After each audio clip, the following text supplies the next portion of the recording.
উৎসবমুখর পরিবেশে চলছে জাকসু নির্বাচনের ভোট গ্রহণ। কমিশনের আচরণে উদ্বেগ শিবিরের, প্রশাসন স্বজনপ্রীতি করছে অভিযোগ ছাত্রদলের। সার্বিকভাবে দেখা যাচ্ছে যে নির্বাচন কমিশন আসলে এটি ষড়যন্ত্রমূলক একটা পরিবেশ তৈরি করছে। প্রশাসনের বিভিন্ন জায়গাতে বিভিন্ন অসঙ্গতি এবং গাফিলতি, একই সাথে তাদের মনে হয় স্বজনপ্রীতি লক্ষ্য করেছি। বাগেরহাটে ৪৮ ঘন্টা হরতালের দ্বিতীয় দিনেও দুর্ভোগ, বাদ পড়া সংসদীয় আসন পুনর্বহাল দাবি। ফরিদপুরেও মহাসড়ক অবরোধ করে বিক্ষোভ। ২ দশকেও আধুনিকায়ন হয়নি বরিশাল নগরীর বর্জ্য ব্যবস্থাপনা। দুর্ভোগে ১০ এলাকার বাসিন্দা, সুষ্ঠু পরিকল্পনার তাগিদ পরিবেশবিদদের। এবং চুয়াডাঙ্গার সদর হাসপাতালে পরিচ্ছন্নতা খাতের ২০ লাখ টাকা গায়েব। কুমিল্লা নগরীতে মশার উপদ্রব, অতিষ্ঠ নগরবাসী, মশক নিধনের নেই উদ্যোগ।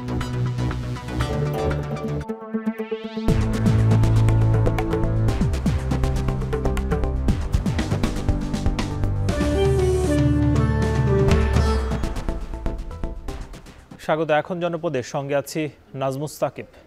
উৎসব মুখর পরিবেশে চলছে জাহাঙ্গীরনগর বিশ্ববিদ্যালয়ে জাকসু ও হল সংসদ নির্বাচনের ভোট গ্রহণ। সকাল ৯টা থেকে শুরু হওয়া ভোট গ্রহণ চলবে বিকেল ৫টা পর্যন্ত। ৩৩ বছর পর নির্বাচনের মাধ্যমে ছাত্র প্রতিনিধি নির্বাচনের সুযোগ পেয়ে খুশি সাধারণ শিক্ষার্থীরা। নির্ধারিত সময়ের আগেই কেন্দ্রে আসতে থাকেন ভোটাররা।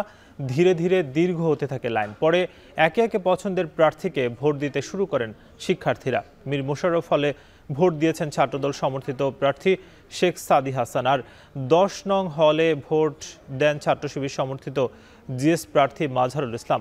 পরে তিনি গণমাধ্যমকে বলেন, সুষ্ঠু নির্বাচনের জন্য কমিশনের সদিচ্ছার অভাব আছে। তাদের আচরণে উদ্বেগ জানান মাজহারুল ইসলাম। তার অভিযোগ, প্রত্যেকটি হলে অতিরিক্ত ব্যালট পেপার প্রবেশ করানো হয়েছে। তবে ভোট দিতে এসে নিজেদের উচ্ছ্বাস জানিয়েছেন সাধারণ শিক্ষার্থীরা। বিশ্ববিদ্যালয়ের ১১টি ছাত্র হল এবং ১০টি ছাত্রী হলের ভোটাররা তাদের ভোটাধিকার প্রয়োগ করেছেন।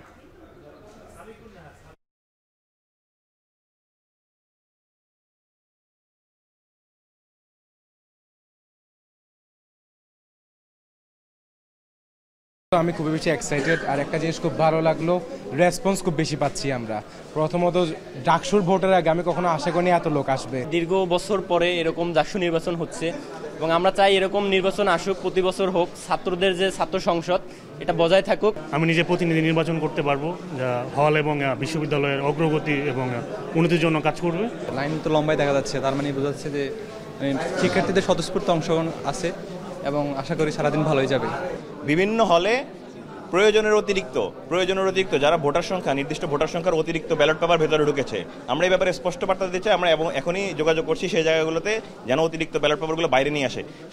সার্বিকভাবে দেখা যাচ্ছে যে নির্বাচন কমিশন আসলে এটি ষড়যন্ত্রমূলক একটা পরিবেশ তৈরি করছে। আমরা অবিলম্বে নির্বাচন কমিশনকে আহ্বান জানাচ্ছি, ওনারা যেন এই পরিবেশটাকে দ্রুত ফিক্স করে ফেলেন এবং নির্বাচনের একটি সুষ্ঠু পরিবেশ ওনারা নিশ্চিত করেন।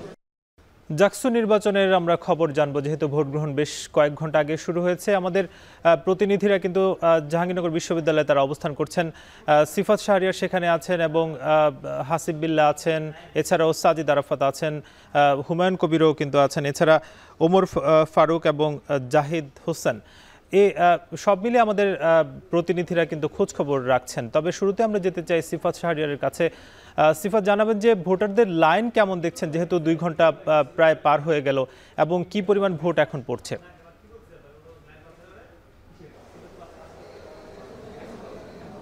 প্রথমে আমরা দীর্ঘদিন দেখলেও আমরা যেটি দেখছি এখন কিন্তু লম্বা লাইন দেখা যাচ্ছে। ভোট দিতে আসছেন ইতিমধ্যে। আমি যে মীর মোশাররফ হলে আছি, এখন পর্যন্ত ৫০-এর বেশি শিক্ষার্থী এখানে ভোট দিয়েছেন। আমরা একটু এখানকার অবস্থা দেখাতে চাই। এখানে ৪৬৪ জন শিক্ষার্থী, বেশিরভাগে ৮০ থেকে ৯০% যেহেতু আবাসিক ভোটার এবং সেই হলে তাদের আসলে কেন্দ্র, সেখানে আসলে আমরা একজন দেখছি যে একজন শারীরিক প্রতিবন্ধী কিংবা শারীরিক অক্ষম একজন, উনি ভোট দিয়েছেন, তাই তো? একটু জানতে চাই যে আপনি তো শারীরিক সীমাবদ্ধতা থাকা সত্ত্বেও ভোট দিতে এসছেন, একটু আপনার অনুভূতিটা জানতে চাই। আচ্ছা, আমার ভোট দিতে পেরে আসলে খুবই ভালো লেগেছে, কারণ প্রায় ৩৩ বছর পর এই নির্বাচনটা হচ্ছে। সো সেখানে আমি অ্যাটেন্ড করতে পেরেছি, যেখানে আমার খুবই ভালো লেগেছে। তবে আরেকটু ভালো লাগতো আমার যদি ব্যালট পেপারে ব্রেল সিস্টেমটা থাকতো, তাহলে আমি দেখে দেখে নিজের ভোটটা নিজে দিতে পারতাম। তারপরও আমি খুব এনজয় করেছি, এত বছর পর ভোট দিতে পেরে আমার খুব ভালো লেগেছে। Thank you. ধন্যবাদ আপনাকে। আমরা দেখছিলাম একজন শারীরিক সীমাবদ্ধতা থাকা সত্ত্বেও যেহেতু 3 দশক পরে নির্বাচনের আমেজ কতটা পৌঁছালে এমন ভোটাররাও আসেন এবং তারা এখানে ভোট দিয়েছেন। আমরা এখানে যেটি দেখছি 10টি বুথ, তারপরে 2 জন দাঁড়িয়ে আছে, অর্থাৎ 10টি বুথেই 10 জন ভেতরে প্রবেশ করেছে। তবে এখানে দাঁড়ানো লাগতো না। আমরা কিছুক্ষণ আগে দেখেছি বৃষ্টির কারণে প্রায় আধা ঘন্টার মতো বিদ্যুৎ ছিল না, তখন কিন্তু অন্ধকারাচ্ছন্ন হয়ে যাওয়াতে বুথে আসলে দেখার অবস্থা ছিল না, যার কারণে ধীর গতিতে কার্যক্রম চলছিল। এবং শিক্ষার্থীরা পরবর্তীতে আমরা যেটি দেখেছি, যেহেতু ভোটারদের মোবাইল ফোন নিয়ে আসা বাধা ছিল, সেক্ষেত্রে আমরা যেটি দেখেছি যে এখানে যারা কর্মকর্তা রয়েছেন সেই কর্মকর্তারা পরবর্তীতে তাদেরকে ফোনের ফ্ল্যাশ লাইট জ্বালিয়ে তাদেরকে সহযোগিতা করেছেন। এবং এখানে যে লম্বা লাইন সেটি কিন্তু আসলে বাইরে রয়েছে, ভেতরে যে কার্যক্রমগুলো রয়েছে সেটি কিন্তু দেখতে পাচ্ছেন। এখানে পোলিং কর্মকর্তারা রয়েছে এবং রিটার্নিং কর্মকর্তা রয়েছেন। যে ভোট গ্রহণের প্রক্রিয়াটা সেটি কিন্তু দেখছেন শুরুতে তার যে বিশ্ববিদ্যালয়ের আইডি কার্ড এবং তার হলের আইডি কার্ড সেটি প্রদর্শন করতে হচ্ছে এবং সে অনুযায়ী তাকে ভোটার তালিকায় তার নাম রয়েছে কিনা সেটি তারা চেক করছেন। এবং তারপরেই অর্থাৎ কয়েকটি টেবিল পার হয়ে কিন্তু আসতে হচ্ছে এবং পরবর্তীতে সেখানে তিনি স্বাক্ষর করার পর ব্যালট নিয়ে আসলে তারপরে সে আসলে গোপন কক্ষে যেতে পারছেন এবং গোপন কক্ষে গিয়ে তার পছন্দের যে প্রার্থী তাকে আসলে ভোট দিতে পারছেন। ব্যালট দেখতে পাচ্ছেন একটি হল সংসদের জন্য আরেকটি জাকসু কেন্দ্রীয় যেটি রয়েছে কেন্দ্রীয় সংসদের জন্য। দুইটিতে দেখছেন কর্মকর্তারা তাদের যে স্বাক্ষর সেটি করে তারা কিন্তু তারপরে দিচ্ছেন এবং সিল মেরে দিচ্ছেন। এবং এখানকার যে পরিস্থিতি সেটি নিয়ে আমরা একটু আলাপ এখানে করতে চাই একজন কর্মকর্তার সাথে, যে এখানে কি আসলে তাদের ব্যালট নিয়ে যে প্রত্যেকটা একটু জানতে চাই, প্রত্যেকটা যে কেন্দ্র রয়েছে সেখানে অতিরিক্ত ব্যালট নেওয়া হয়েছে, এটি কেন?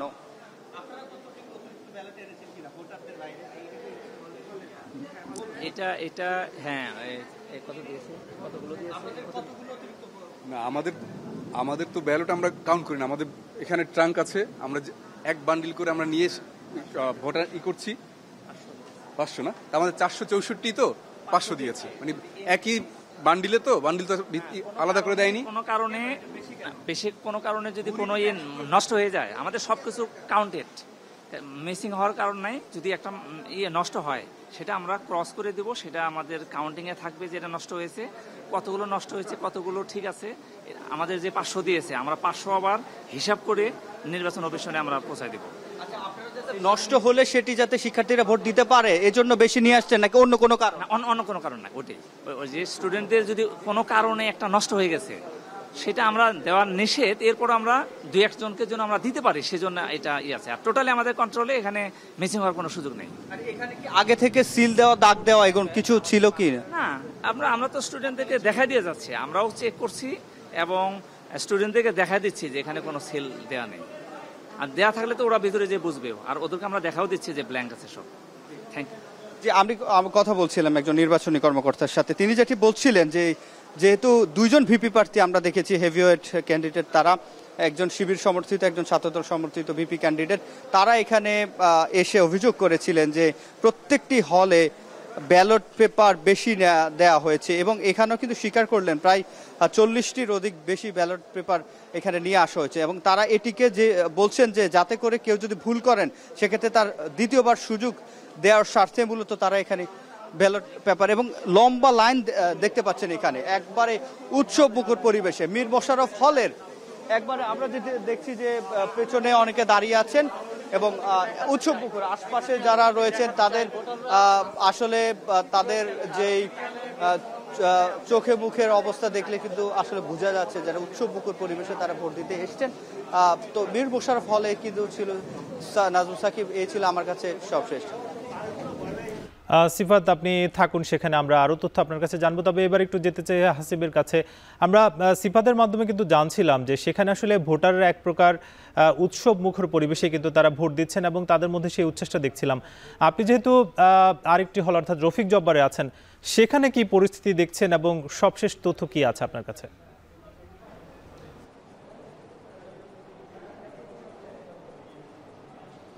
যে সাকিব, আমি এই মুহূর্তে রয়েছে যে রফিক জব্বার হলে। এই হলের ভোটার সংখ্যা 600। এই ভোটাররা মূলত ভোট দেওয়ার জন্য সেই 9টা সাড়ে 9টা থেকে ভোট গ্রহণ শুরু হয়েছে এবং এখন প্রায় 1.5 ঘন্টার 84-85 জন ভোটার এখন পর্যন্ত ভোট দিয়েছেন।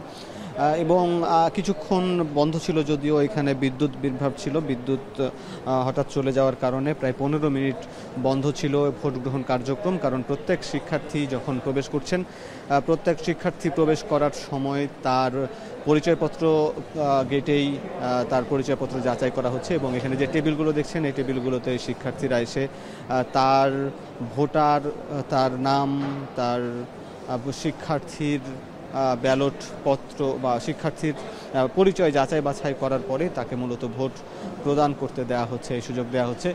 এইখানে আমরা দেখতে পাচ্ছি যে এখানে টেবিলগুলো যেমন সাজানো রয়েছে ঠিক একই সঙ্গে ভোটাররা ভোট দিচ্ছেন। আমরা দেখাতে চাই এই বুথগুলোতে এরপরে শিক্ষার্থীরা ভোট দিচ্ছেন। এখানে প্রায় এখানে বেশ পোলিং এজেন্টরা এখানে পাশাপাশি বসে আছেন যেন নিরপেক্ষতা নিশ্চিত করা যায়। এখানে 12টি বুথ রয়েছে এবং সেই বুথে শিক্ষার্থীরা চেয়ারে বসে আছেন এবং তার সামনে টেবিল রয়েছে। শিক্ষার্থীরা প্রত্যেকের সেখানে একটি কলম রয়েছে এবং সেই ব্যালট প্রত্যেক শিক্ষার্থীর কাছে 4টি করে ব্যালট দেওয়া হচ্ছে, 3টি কেন্দ্রীয় ছাত্র সংসদের জন্য, 1টি হল সংসদের জন্য এবং সেই ব্যালট পত্র টিক চিহ্ন দেওয়ার পরেই মূলত এই যে হল সংসদ এবং কেন্দ্রীয় সংসদের ব্যালট বাক্সেই তারা সেখানে এই ব্যালট পত্রটি প্রবেশ করাচ্ছেন। এভাবেই মূলত ভোট কার্যক্রমগুলো অনুষ্ঠিত হচ্ছে। এখানে ভোটার এখানে মূলত এই হল সংসদের জন্য যেমন 21 জন প্রার্থী রয়েছেন, এছাড়া কেন্দ্রীয় সংসদের জন্য কিন্তু 177 জন প্রার্থী রয়েছেন। তারাও বেশ জোরে সোরে প্রচারণা চালিয়েছিলেন এই শিক্ষাঙ্গনকে আলোকিত করার জন্য, তাদের শিক্ষার্থীদের অধিকার রক্ষা করার জন্য।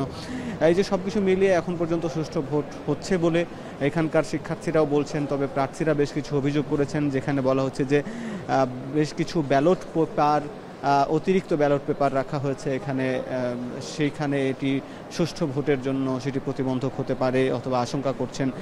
এখানে প্রত্যেক প্রার্থীর এজেন্ট রয়েছে, আমরা দেখতে পাচ্ছি এখানে 8 থেকে 10 জন এজেন্ট রয়েছে। এজেন্টরাও মূলত ভোটের স্বচ্ছতার জন্য তারা গুরুত্ব সহকারে সেই ভোটের কার্যক্রমগুলো পর্যবেক্ষণ করছেন। এবং দর্শক জানিয়ে রাখি যে এই মুহূর্তে এই হলের ভোট গ্রহণ কার্যক্রম বিকাল 5টা পর্যন্ত চলবে। এইখানে মূলত মোট ভোটার এই ক্যাম্পাসে প্রায় 11,000, কিন্তু এখানে বেশ কিছু অভিযোগ করেছেন অনেক প্রার্থী যারা হচ্ছে অমোচনীয় কালি দেওয়া হচ্ছে না, সেখানে যদি ভোটের নিরপেক্ষতা নিশ্চিত নিয়েও কিন্তু প্রশ্ন উঠছে। কিন্তু শিক্ষকরা বলছেন যে এখানে তারা যাচাই বাছাই সম্পন্ন করেই এখানে তারা প্রত্যেক শিক্ষার্থীর ভোটার হিসাবে তাকে যাচাই বাছাই করছেন। এখানে কোনো নিরপেক্ষতা নিয়ে কোনো প্রশ্ন তোলার সুযোগ নেই বলে শিক্ষকরা দাবি করছেন। এখানে মূলত এখানে 10টির মতো নারী হল রয়েছেন, ছাত্রী হল রয়েছে, সেখানেও ভোট গ্রহণ কার্যক্রম চলছে। তার একটি হচ্ছে সুফিয়া কামাল হল, সেখানে আমাদের সহকর্মী জাহিদ হাসান হোসেন জাহিদ রয়েছেন। তার কাছে আমরা জানতে চাই সেখানকার পরিবেশ কেমন, ভোট কতটা সুষ্ঠু হচ্ছে, শিক্ষার্থীরা কি বলছেন জানাবেন।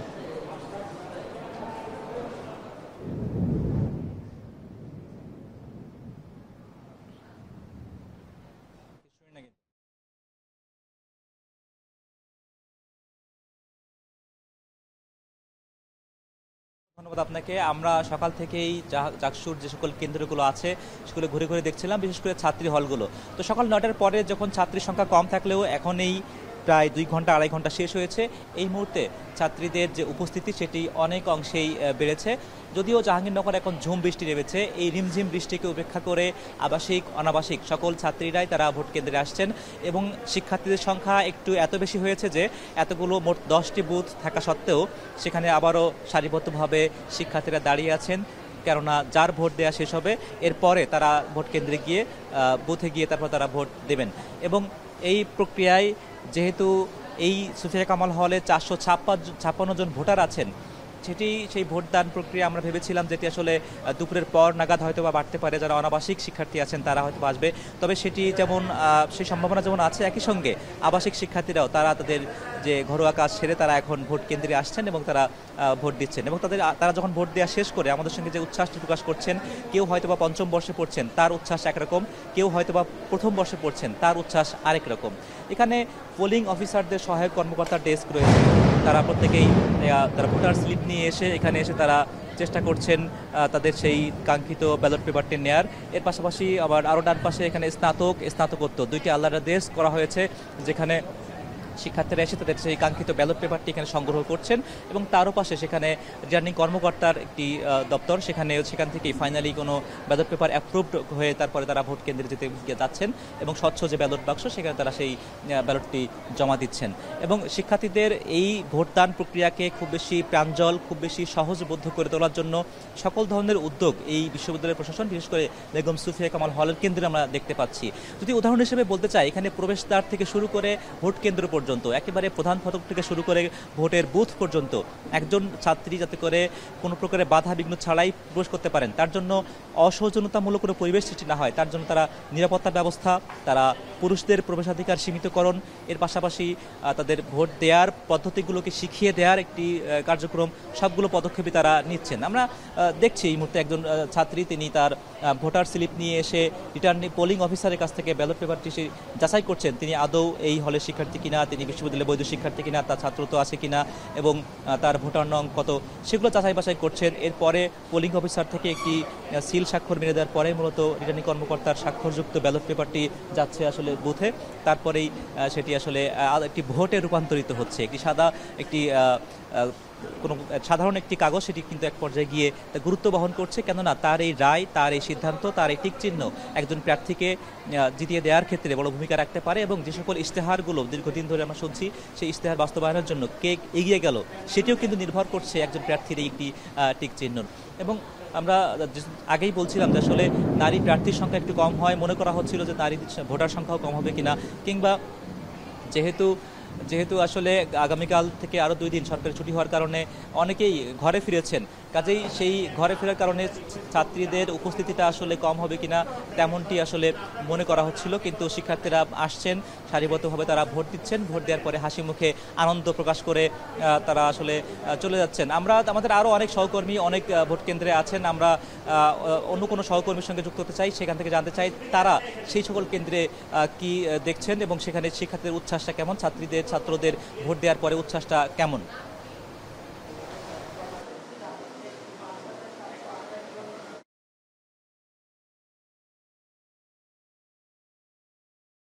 রয়েছি আলবেরুনি হলে সকালেও আমরা এসেছিলাম, আবারও এলাম। এখন পর্যন্ত আমরা যেটি জানতে পেরেছি, এখানে 210টি ভোট রয়েছে। এখন পর্যন্ত এখানকার যে কর্মকর্তারা রয়েছেন তারা বলেছেন 30টির মতো ভোট কাস্ট হয়েছে। বেলা বাড়ার সাথে সাথেই হয়তো বা অন্যান্য যে বাকি ভোটাররা আছে তারা হয়তো আসবেন। এই মুহূর্তে আমরা দেখছি বাইরে কিছুটা বিরূপ আবহাওয়া, ঝুম বৃষ্টি হচ্ছে, হয়তোবা সে কারণেও ভোটার উপস্থিতি অনেকেই হয়তোবা বাইরে রয়েছেন, বিভিন্ন জায়গায় আটকে আছেন। সেই জায়গা থেকে আমরা এই মুহূর্তে দেখছি ভোটার লাইন বা সারি এখানে কিন্তু অনেকটাই কম দেখতে পাচ্ছি। যদিও ভোটার সংখ্যা কম, এর আগে আমরা তাজউদ্দিন হলে গিয়েছিলাম, সেখানে কিন্তু 900-র অধিক ভোটার এবং ভোটের যে লাইন বা সারি সেটি কিন্তু দেখেছিলাম বিশাল লম্বা লাইন, কিন্তু তার ঠিক উল্টো চিত্র আমরা এই আলবেরুনি হলে দেখতে পাচ্ছি। প্রথম দিকে বেশ কয়েকজন ভোটার এসেছিলেন, এরপরে অনেকটা স্থিমিত হয়ে গেছে। এই মুহূর্তে অনেকটাই ফাঁকা দেখতে পাচ্ছি। কিছুক্ষণ পর পর 1-2 করে আসছেন, ভোট দিচ্ছেন। তাদের যে পছন্দের প্রার্থী রয়েছেন তাদেরকে সেই যে গোপন যে বুথ, সেই বুথে গিয়ে তারা তাদের পছন্দের প্রার্থীকে ভোট দিয়ে আবার সেটি যে বাক্স রয়েছে সেই বাক্সে ফেলে তারা বেরিয়ে যাচ্ছেন। এখানকার যারা ভোট দিতে এসেছিলেন আমরা অনেকের মধ্যেই উচ্ছ্বাস উদ্দীপনা দেখেছি এবং এই যে দীর্ঘদিন পর ভোট দেওয়ার যে প্রক্রিয়া, সেই প্রক্রিয়ার সাথে যুক্ত হতে পেরে অনেকেই উচ্ছ্বাস প্রকাশ করেছেন। এর আগে আমরা বিভিন্ন হল ঘুরে দেখেছি, বিভিন্ন কেন্দ্র, সেখানে বিভিন্ন প্যানেলের প্রার্থীদের সাথে কথা বলেছি। ছাত্র শিবিরের একজন এজিএস প্রার্থী, তিনি একটি অভিযোগ করেছিলেন যে বিভিন্ন কেন্দ্রে অতিরিক্ত ব্যালট পেপার সেটি রাখা আছে, এমন একটি অভিযোগ করছিলেন। এবং নির্বাচন কর্মকর্তা যারা এখানে দায়িত্বপ্রাপ্ত রয়েছেন তাদের বরাত দিয়ে আমরা যেটি জানাতে চাই, তারা যেটি বলছেন যে অতিরিক্ত কিছু হয়তোবা কোথাও থাকতে পারে, যেটি যে সিট যদি কখনো নষ্ট হয় কিংবা কোনো ধরনের কম পড়ে যায় তখন আসলে সেটি ব্যবহার করার জন্য এই ধরনের এই কারণেই কিন্তু সেটি হতে পারে বলে তারা জানিয়েছেন। এবং আমরা এখন পর্যন্ত এখানে এই কেন্দ্রে প্রার্থী হিসেবে ভোট দিতে আসার কথা রয়েছে স্বতন্ত্র প্রার্থী ভিপি প্রার্থী জিতু, তিনি এখনও আসেননি। আমরা জানতে পেরেছি তিনি হয়তোবা দুপুর নাগাদ এখানে ভোট দিতে আসবেন। তিনি বিভিন্ন কেন্দ্রগুলো ঘুরে দেখছেন, আমরা এরই মধ্যে তার প্রতিক্রিয়া জানতে পেরেছি গণমাধ্যমে। এবং মোটা দাগে বলা চলে যে শান্তিপূর্ণভাবেই এখন পর্যন্ত ভোট গ্রহণ চলছে। এই যে কেন্দ্রে রয়েছে এই কেন্দ্রটিতে ভোটার সংখ্যা কম থাকার কারণেও কিন্তু অনেকটাই এখনও ফাঁকা দেখছি। প্রায় 30টি ভোট কাস্ট হয়েছে, বাকি যে ভোটগুলো রয়েছে তারা হয়তো বা দুপুর নাগাদ বা দুপুরের পরে বাকি যে সময়টি আছে সেই সময়ে তারা ভোট দিতে আসবে বলে এখানকার যে কর্মকর্তারা রয়েছে বা যারা প্রার্থী রয়েছে তারা সেই আশাবাদ ব্যক্ত করেছেন। তো আমরা জাহাঙ্গীরনগরের সারাদিনব্যাপী আজকের নির্বাচনের খবর জানা যাচ্ছে। আমাদের আরেক সহকর্মী 21 নম্বর হলে রয়েছেন সহকর্মী ওমর ফারুক, তার কাছে যেতে চাই সেখানে আসলে কি অবস্থা, ভোটারদের উপস্থিতি কেমন, পরিবেশ পরিস্থিতি কেমন দেখছেন ওমর ফারুক?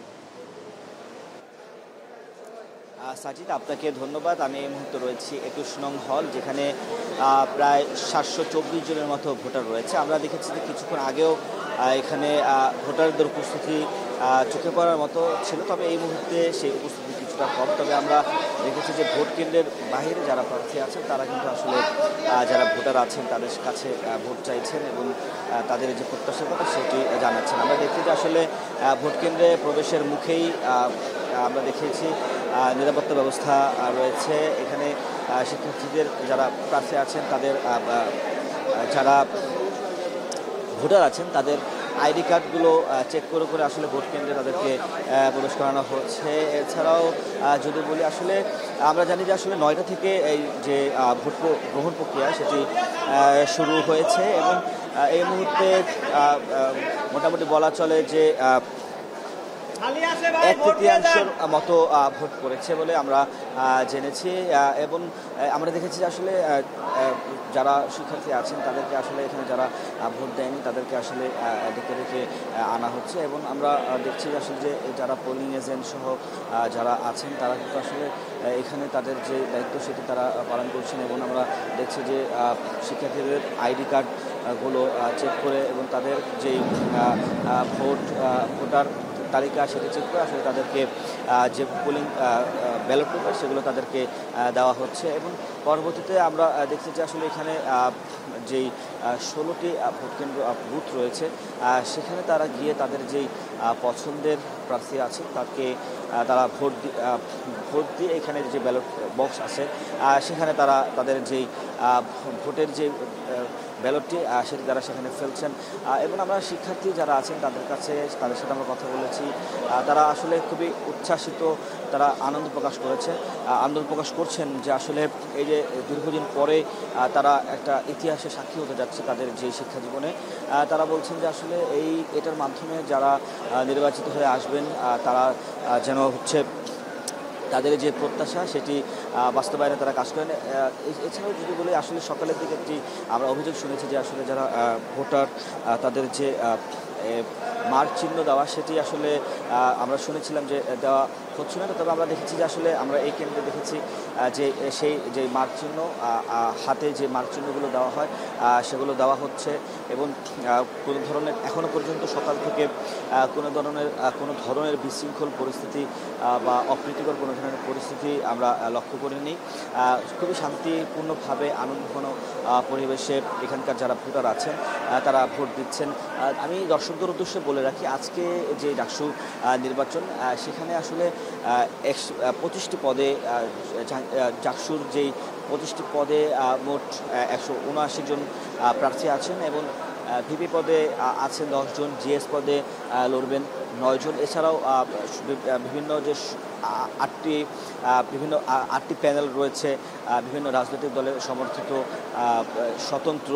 তো সবশেষ যদি বলি এখনো পর্যন্ত শান্তিপূর্ণভাবেই ভোট গ্রহণ চলছে। বাকি বিস্তারিত বেলা বাড়ার সাথে সাথে আমরা দেখব যে আসলে ভোটারদের উপস্থিতিও বাড়বে বলে আমরা এখানকার সংশ্লিষ্টরা আশা করছেন। এই ছিল 21 নং হল থেকে আমার কাছে সবশেষ। জাকসু নির্বাচনের আমরা খবর রাখছিলাম এবং সেখানে কিন্তু আমাদের সহকর্মীরা জানাচ্ছিলেন যে পুরো চিত্র আসলে কি ঘটছে এবং প্রায় 2.5 ঘন্টা কিন্তু পার হয়েছে। আমাদের সঙ্গে যুক্ত ছিলেন ওমর ফারুক এবং তার আগে কিন্তু সাজিদ আরাফাতও যুক্ত ছিলেন, হাসিব বিল্লাহ এবং সিফাত শাহরিয়ার সহ হোসেন জাহিদও কিন্তু যুক্ত ছিলেন আমাদের সঙ্গে। এদিকে রাকসু নির্বাচন কিন্তু ঠিক কিছুদিন পর প্রার্থীদের প্রাথমিক তালিকার আপত্তি নিষ্পত্তি আজ হবে। এ বিষয়ে বিস্তারিত জানাতে রাজশাহী বিশ্ববিদ্যালয় থেকে যুক্ত হচ্ছেন সহকর্মী রাকিবুল হাসান। রাকিব, জানতে চাই যে আপত্তি নিষ্পত্তির কার্যক্রম কি চলছে এবং চূড়ান্ত প্রার্থী তালিকা কখন নাগাদ প্রকাশ হতে পারে? সাকিব, রাকসু নির্বাচনে কিন্তু ইতোমধ্যেই প্রার্থীদের যে মনোনয়নপত্র সেটি যাচাই বাছাই হয়েছে এবং এর যাচাই বাছাইয়ের মধ্য দিয়ে গতকালকে কিন্তু তালিকা প্রকাশ হয় এবং সেখানে দেখা যায় যে 322 জনের যে মনোনয়ন দাখিল করেছিল তার মধ্যে 315 জনের আসলে বাদে বাকি 7 জনের কিন্তু প্রার্থী তালিকাতে নানা ধরনের ত্রুটি থাকার কারণে তাদেরকে বাতিল দেখানো হয়েছে। এর মধ্যে ডোপ টেস্ট রিপোর্ট, নামের বানান ভুল, স্বাক্ষর না থাকা, এই সমস্ত ব্যাপারগুলো। কিছুক্ষণ আগে আমরা প্রধান নির্বাচন কমিশনের সাথে কথা বলেছি, তিনি যেটি বলছিলেন যে সকাল থেকেই কিন্তু যাদের নামে আসলে নানা আপত্তি রয়েছে তারা এসেছেন এবং আপিল করেছেন এবং তারা বলছেন যে দুপুরের মধ্যে ঠিক 12টার পরপরই তারা এই বিষয়টি নিয়ে শুনানি করবেন এবং সেখানে যদি তাদের সন্তোষজনক ব্যাখ্যা থাকে, কোনো যদি তাদের যে দলিল দস্তাবেজ সেইগুলো যদি সঠিকভাবে তারা দিতে পারে তাহলে আসলে নির্বাচন কমিশন সেগুলো বিবেচনা করবে। তবে যদি সেটি যৌক্তিক না হয় এবং সঠিক না হয় তাহলে সেই বিষয়গুলোকে তারা যে একেবারে চূড়ান্ত তালিকা সেখানে অন্তর্ভুক্ত করতে পারবেন না। অর্থাৎ আজকেই কিন্তু ঠিক 12টার পরেই যারা আসলে বাতিল হয়েছেন বা বাতিলে নাম এসেছে তাদের বিষয়ে শুনানি হবে এবং শুনানি শেষে কিন্তু আসলে তারা এই বিষয়টি নিয়ে সিদ্ধান্ত নেবেন। যদিও পুরো দিনটি আসলে থাকবে এটি করার জন্য এবং এই সময়ের মধ্যে আসলে সব কিছুই আসলে যাদের প্রার্থিতা নিয়ে আপত্তি আছে সেই বিষয়গুলো নিয়ে তারা আপিল করবেন। এবং আরও একটা জিনিস বলে রাখি সাকিব, যে হচ্ছে যে 13 তারিখ পর্যন্ত কিন্তু মনোনয়ন প্রত্যাহার করতে পারবেন প্রার্থীরা এবং তারপরে 14 তারিখে চূড়ান্ত তালিকা প্রকাশ করা হবে এবং চূড়ান্ত তালিকা প্রকাশ হওয়ার পরেই শিক্ষার্থীরা তাদের যে নিয়মিত কার্যক্রম সেটি আসলে চালাতে পারবেন। এখন পর্যন্ত নির্বাচন কমিশন যেটি বলছে যে তাদের সমস্ত প্রস্তুতি আছে এবং এ নিয়ে তারা পুঙ্খানুপুঙ্খ আসলে যাচাই বাছাই করছেন। যারা যে তথ্যটি দিবেন সেই তথ্যটি আসলে কতটুকু সঠিক এবং কোথায় কোথায় আসলে ভুল আছে এবং যেই বিষয়গুলো নিয়ে আপত্তি উঠেছে তাদের ক্ষেত্রে সেই বিষয়টি নিয়ে আসলে কতটুকু সমাধান করতে পারছেন বা যেই তথ্যগুলো দিচ্ছেন সেগুলো কতটুকু সঠিকতা সেটি যাচাইয়ের মধ্য দিয়ে আসলে এই তালিকাটি আসলে চূড়ান্ত করা হবে। এখন পর্যন্ত আমরা যেটি দেখেছি যে হল সংসদ এবং সিনেট সদস্য নির্বাচনের ক্ষেত্রে সব কিছু মিলিয়ে আসলে 322 জন আসলে যে প্রার্থী হয়েছিলেন সেই 322 জনের মধ্যে 315 জনের আসলে সঠিক হয়েছে, বাকি 7 জনের যে আপত্তি রয়েছে তাদেরকে নিয়ে আসলে এখন এই শুনানিটা আসলে হবে। আমরা সকাল থেকে দেখেছি এর মধ্যে 4-5 জন আসলে তাদের যে আপত্তি সেই আপত্তিনামার ক্ষেত্রে এসেছেন এবং তারা বলেছেন যে কোনো ক্ষেত্রে আসলে তাদের যে স্বাক্ষর সেটি ছিল না বা প্রয়োজনীয় যে কাগজপত্র সেটি নিয়ে কথা উঠেছে, যার কারণে সেটি তারা সমাধান করবেন। তো সাকিব, এই ছিল রাজশাহী থেকে আমার কাছে সর্বশেষ। সংসদীয় আসন পুনর্বহালের দাবিতে বাগেরহাটে চলছে 48 ঘন্টার হরতাল। এতে সড়কে আটকা পড়েছে শত শত পণ্যবাহী ট্রাক। বিস্তারিত জানাতে বাগেরহাটের কাটাখালী থেকে যুক্ত হচ্ছেন তরিকুল ইসলাম। তরিকুল, জানাবেন যে হরতালের জনদুর্ভোগ কেমন দেখছেন এবং দাবি আদায়ে কোনো পদক্ষেপ কি কর্তৃপক্ষ আদৌ নিচ্ছে কিনা?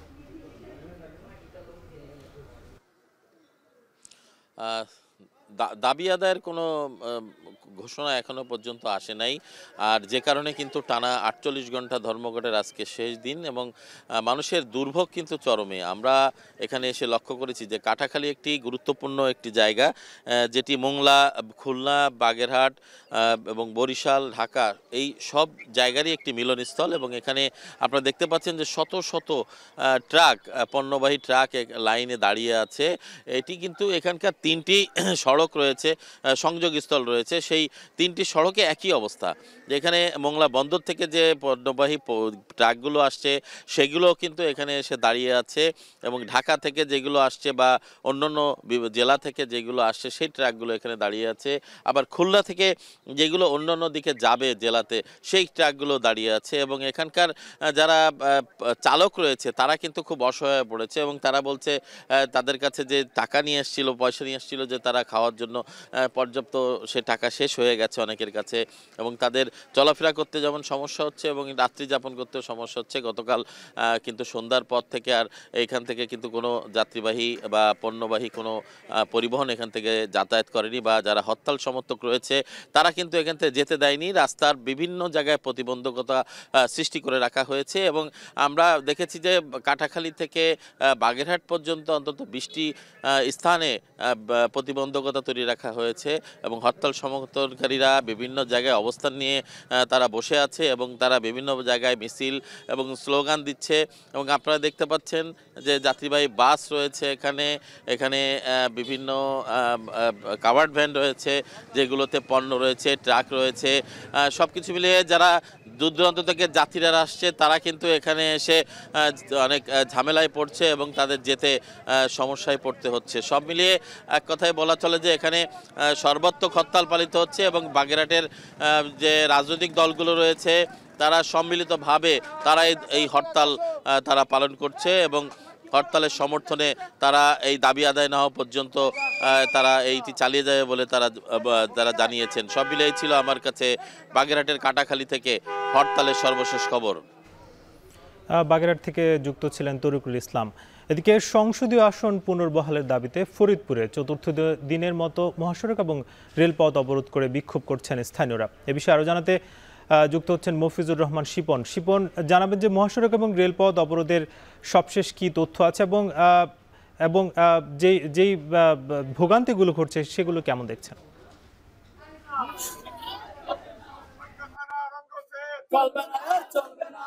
আপনি জানেন যে গত 3 দিন যাবৎ সড়ক অবরোধ ছিল আপনার ঢাকা খুলনা, ঢাকা বরিশাল মহাসড়কে। আজকে কিন্তু সড়ক অবরোধের পাশাপাশি রেল সড়কও কিন্তু অবরোধ করেছে। আমি এখন দাঁড়িয়ে আছি ঢাকা বেনাপোল রেল সড়কের উপর। আপনি নিশ্চয় দেখতে পাচ্ছেন যে আমার পিছনে কিন্তু পর্যাপ্ত মানুষ রয়েছে যারা আন্দোলন করছে এবং তারা কিন্তু সড়কের আন্দোলন করছে। কোনো মূল্যে তাদের যে দাবিটা রয়েছে ভাঙ্গা থেকে যে ইউনিয়নকে নিয়ে গিয়েছে পার্শ্ববর্তী নির্বাচনী এলাকা নরগঞ্জ, সেখানে তারা যাবে না। তাদের দাবি হচ্ছে এটাই যে তার বাপ চাচা সবাই এখানে ভোট দিয়েছে এবং তারাও আগামীতে ভোট দিতে চায়। কোনো মূল্যেই ভাঙ্গা ফরিদপুর 4 আসনের থেকে বাইরে তারা যেতে চায় না, এটা হচ্ছে তাদের মূল দাবি। আমরা এই বিষয়ে কিন্তু কথা বলেছিলাম প্রশাসনের সঙ্গে, তারা বলেছেন যে বিষয়টি যেহেতু জাতীয় পর্যায়ে, সুতরাং জাতীয় পর্যায় থেকে সিদ্ধান্ত আসবে এমনটা আমরা প্রত্যাশা করছি। এই এলাকাবাসী কিন্তু অবরোধের প্রথম দিনেই কিন্তু তারা মাননীয় নির্বাচন কমিশনের বরাবর তারা কিন্তু স্মারকলিপি দিয়েছিল। সেই স্মারকলিপি জেলা প্রশাসকের মাধ্যমে কিন্তু সেটি নির্বাচন কমিশন সচিবালয় চলে গিয়েছে।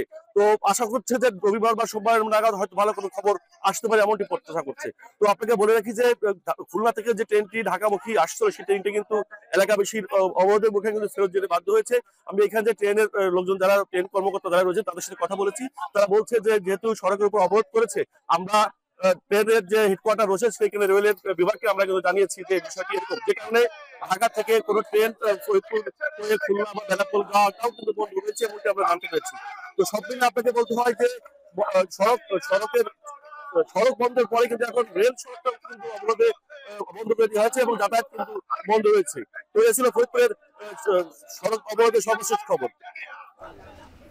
ফরিদপুর থেকে যুক্ত ছিলেন মফিজুর রহমান শিপন। 23 বছরেও আধুনিকায়ন হয়নি বরিশাল সিটি কর্পোরেশনের বর্জ্য ব্যবস্থাপনা। দুর্গন্ধ আর দুর্ভোগে নগরের 10টি এলাকার বাসিন্দারা। বর্জ্য ব্যবস্থাপনায় পরিকল্পনা মাফিক উদ্যোগ নেওয়ার তাগিদ পরিবেশবিদদের। অমিত হাসানের প্রতিবেদন। অসংখ্য পলিথিন, কাগজ, খাবারের উচ্ছিষ্ট সহ এলাকা জুড়ে ময়লার উৎকট গন্ধ। কুকুর, শূকর, কাক সহ বিভিন্ন প্রাণীর সেই বর্জ্য নিয়ে টানাটানি।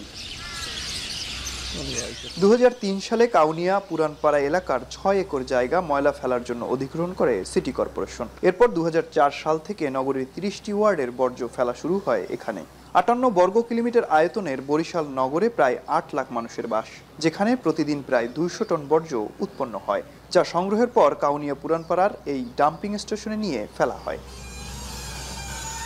এই ডাম্পিং স্টেশনের চারপাশে রয়েছে পুরানপাড়া, সর্দারকান্দা, রানীমহল, শ্রীপুর কলোনি, মাতাসার, কাউনিয়া হাউজিং সহ বেশ কিছু আবাসিক এলাকা। ভাগাড়ে উন্মুক্তভাবে ময়লা ফেলায় স্থানীয় বাসিন্দাদের দুর্ভোগ চরমে।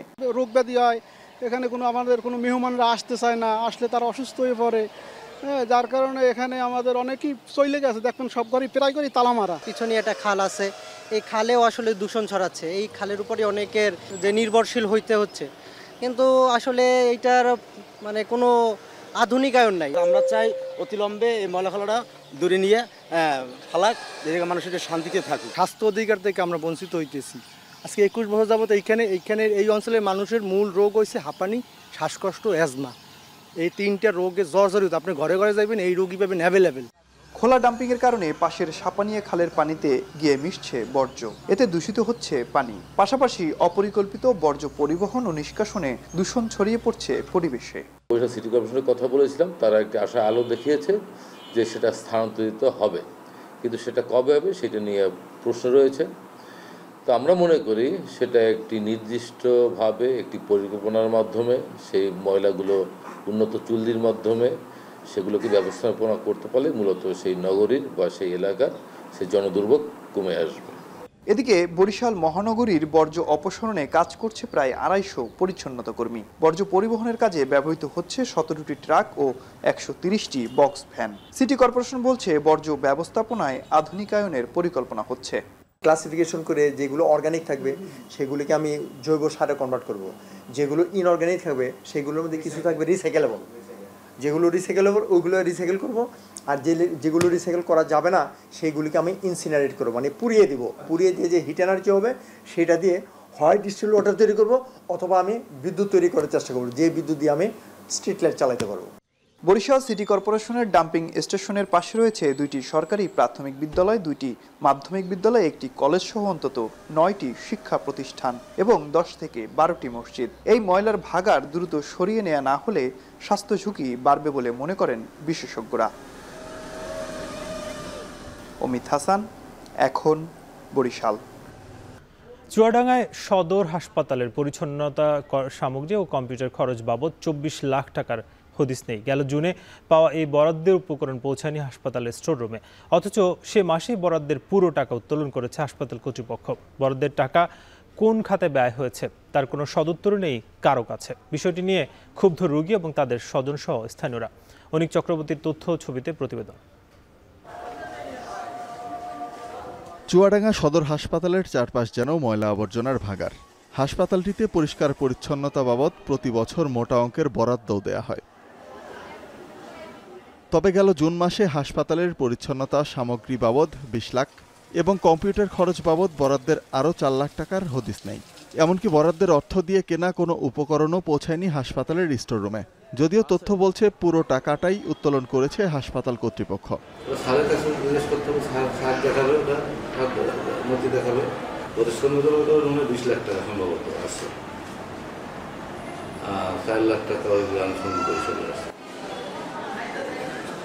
বরাদ্দের টাকা কোন খাতে ব্যয় হয়েছে তারও কোনো সদুত্তর নেই হাসপাতাল তত্ত্বাবধায়কের কাছে। ক্যামেরার সামনে এই বিষয়ে কোনো কথা বলবেন না বলেও সাফ জানান তিনি। এটা নিয়ে আমি কোনো কথা বলবো না, প্রশ্ন করে লাভ নেই। সাংবাদিকরা পারলে যা ইচ্ছা করুক, মানববন্ধন করুক না করুক, যা ইচ্ছা মামলা টামলা যা ইচ্ছা করুক, বলবো। বিষয়টি জানাজানি হলে ক্ষোভ জানায় হাসপাতালে চিকিৎসাধীন রোগী ও তাদের স্বজন সহ স্থানীয়রা। অভিযোগ ওঠে হাসপাতালের টাকা আত্মসাতের। যারা হাসপাতালে সেবা নিতে যায় এরা বঞ্চিত হচ্ছে, আমরা সাধারণ মানুষ বঞ্চিত হচ্ছে। এই দুর্নীতিগুলার সুষ্ঠু তদন্ত করে যথোপযুক্ত বিচার হওয়া উচিত। অত্যন্ত উদ্বেগজনক এবং ভয়াবহ। কিছুদিন আগে দামুড়হুদা স্বাস্থ্য কেন্দ্রে এক ভয়াবহ চিত্র উঠে এসছে, তার আগে সিএস অফিসে নিয়োগের ক্ষেত্রে এক ভয়াবহ চিত্র উঠে এসছে। সিভিল সার্জন এখানে তত্ত্বাবধায়ক থেকে শুরু করে স্বাস্থ্য খাতের অলমোস্ট সবাই যুক্ত। এদের বিরুদ্ধে দৃষ্টান্তমূলক শাস্তি যদি এখনই না নেওয়া যায় তাহলে পরে স্বাস্থ্য খাতের ব্যবস্থা আরও ভেঙে পড়বে। যখনই আসি তখনই দেখি নোংরা, অপরিষ্কার এবং পরিষ্কার পরিচ্ছন্নতার জন্য শুনেছি নাকি যে এখানে প্রতি বছর একটা বরাদ্দ আসে, সে বরাদ্দর কোনো লেশ মাত্র তো এখানে দেখতে পারি না। অভিযোগ রয়েছে এর আগেও চুয়াডাঙ্গা সদর হাসপাতালের তত্ত্বাবধায়কের মাধ্যমে 6টি টেন্ডারে ঠিকাদারি প্রতিষ্ঠান চূড়ান্ত করা নিয়েও স্বচ্ছতার প্রশ্ন উঠেছে। এখন চুয়াডাঙ্গা। এদিকে কুমিল্লা নগরীতে বেড়েছে মশার উপদ্রব, মশার উৎপাতে বেড়েছে ডেঙ্গু আক্রান্তের সংখ্যা। বিস্তারিত জানাতে নগরীর শাকতলা থেকে যুক্ত হচ্ছেন মাসুদ আলম। মাসুদ, জানাবেন যে মশার উপদ্রব বাড়ার কি কারণ এবং মশক নিধনে কর্তৃপক্ষের কোনো গাফিলতি কি পাওয়া যাচ্ছে?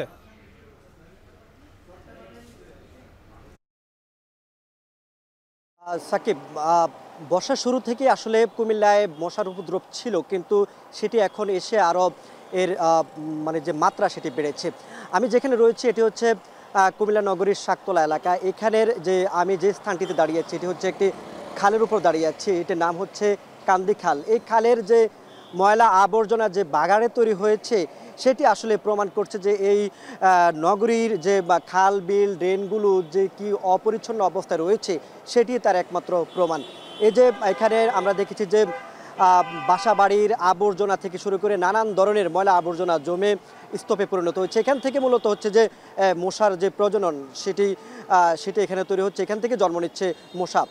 এই যে মশার জন্ম নেওয়ার পরে সেগুলো আসলে বাসাবাড়ি থেকে শুরু করে বিভিন্ন জায়গায় যেখানে আসলে মানুষকে অতিষ্ঠ করে তুলেছে, সন্ধ্যার পরে কিন্তু এর মাত্রা বাড়তে শুরু করে।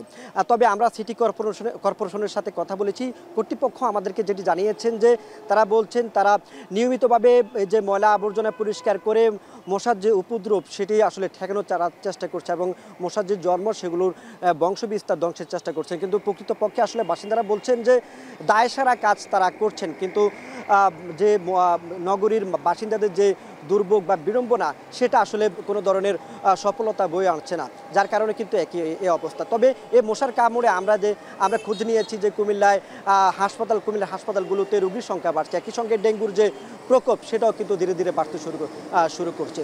তো এই যে ডেঙ্গু বাড়ার পেছনের বিষয়টা কিন্তু এই যে খাল বিল নালা ডোবাগুলো যে অপরিচ্ছন্ন সেখান থেকে আসলে মশার জন্মের পরেই কিন্তু মূলত মানুষের বাসাবাড়িতে গিয়ে সেগুলো কামড় দেওয়া হচ্ছে, সেখান থেকে কিন্তু আক্রান্তের পরিমাণ বাড়ছে। কুমিল্লায় এই চলতি মৌসুমে প্রায় 1500 রোগে আক্রান্ত হয়েছেন। তো সিটি কর্পোরেশন বলছে তারা ব্যবস্থা নিচ্ছেন, খুব দ্রুত সেটির সমাধান হবে। তো সাকিবে ছিল সবশেষ কুমিল্লা থেকে।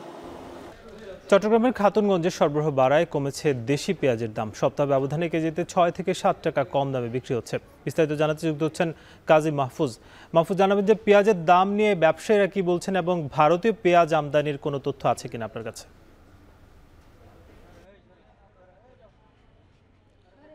ব্যবসায়ীরা যেটা বলছেন, যেহেতু বাজারে সরবরাহ বেড়েছে তার কারণেই মূলত দাম কমতে শুরু করেছে। আমরা দেখেছি সপ্তাহ ব্যবধানে দেশি পেঁয়াজের দাম কেজিতে 6 থেকে 7 টাকা পর্যন্ত কমে আজকের বাজারে বিক্রি হচ্ছে 60 থেকে 65 টাকায়। অথচ আমরা দেখেছি গত সপ্তাহেও এই দেশি পেঁয়াজ খাতুনগঞ্জের বাজারে বিক্রি হয়েছিল 70 থেকে 72 টাকায়। সরবরাহ বেড়েছে বিশেষ করে পাবনা, কুষ্টিয়া এবং ফরিদপুর, এই 3 জায়গা থেকে কিন্তু প্রতিদিনই এই খাতুনগঞ্জের বাজারে 15 থেকে 20 ট্রাক পেঁয়াজের গাড়ি ঢুকছে, যার ফলে সরবরাহ বেড়েছে এবং দামও কমতে শুরু করেছে এবং সামনে আরও 2-1 টাকা কমতে পারে এমনটি তারা আমাদেরকে জানিয়েছেন। আর আপনি যেমনটি জানতে চেয়েছেন যে ভারতীয় পেঁয়াজের যে সরবরাহ, ভারতীয় পেঁয়াজের সরবরাহ একেবারেই কম। আমরা দেখছি এখানে প্রতিদিনই 1 থেকে 2 ট্রাক পেঁয়াজ ঢুকছে। আপনি জানেন যে ইতিমধ্যেই আমদানি বন্ধ রাখা হয়েছে, আইপি বন্ধ করে দেওয়া হচ্ছে, যার কারণে ভারতীয় পেঁয়াজ কিন্তু এখন বাজারে তেমন আসছে না। যে অল্প পরিসরে যারা মাঝখানে আমদানি করেছিল সেই পেঁয়াজগুলোই মূলত অল্প পরিসরে ঢুকছে। তবে দাম কিন্তু আমরা দেখতে পাচ্ছি 80 টাকার উপরে, অর্থাৎ 80 থেকে 85 টাকায় সেই ভারতীয় পেঁয়াজগুলো বিক্রি হচ্ছে, যদিও বাজারে সরবরাহ একেবারে কম বলা যায়।